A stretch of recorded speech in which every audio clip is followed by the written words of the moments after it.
Hey head checkers, Rich from Check Your Head Counselling here, back with another video, and thank you as always for watching. I'd like to talk to you about something that people are quite familiar with. It's a word that we hear put around quite a lot these days, but not everybody really understands what it means. I'm talking about boundaries. So what is a boundary?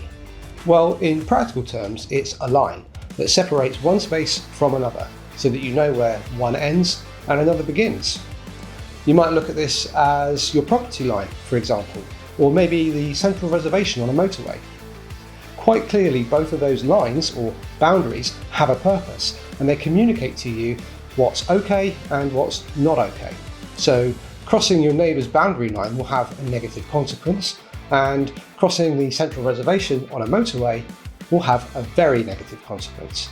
So you could say that boundaries really exist to keep us safe. And from a mental health perspective, that's absolutely true. To explain this in a bit more detail, I'm going to need you to do something. I'd like you to imagine that you're in a lush green field. Okay, let's try that again, shall we?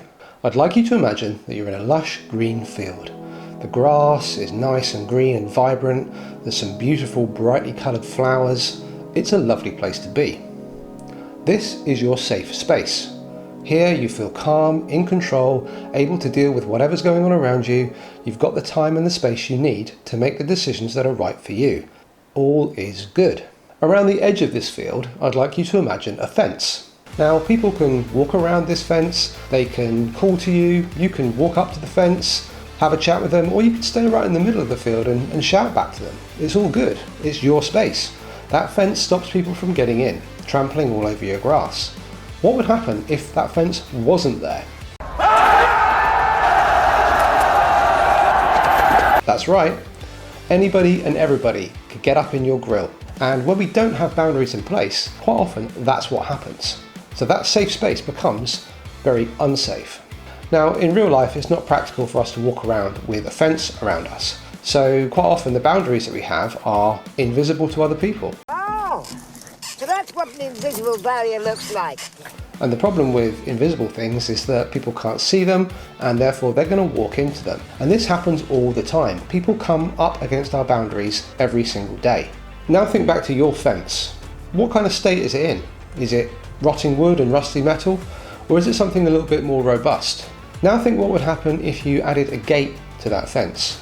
You could control who comes in and out, because maybe some people would be okay with respecting your nice safe space and not trampling all over your flowers. So what we need to do is look at, okay, how can we manage our boundaries in a way that still lets the people that we want to come closer to us, but keeps people that are less respectful of what we need away. One of the things that I do is I help people to understand, first of all, what their boundaries are, and secondly, that how to put them in place in a sustainable and healthy way. If you're interested in working with me on how to do this, check out my website, checkyourhead.co.uk, drop me a line, and I will come back to you within 24 hours. Let's start that conversation and get those boundaries in place so that your safe space stays safe. Thanks for watching, and take care.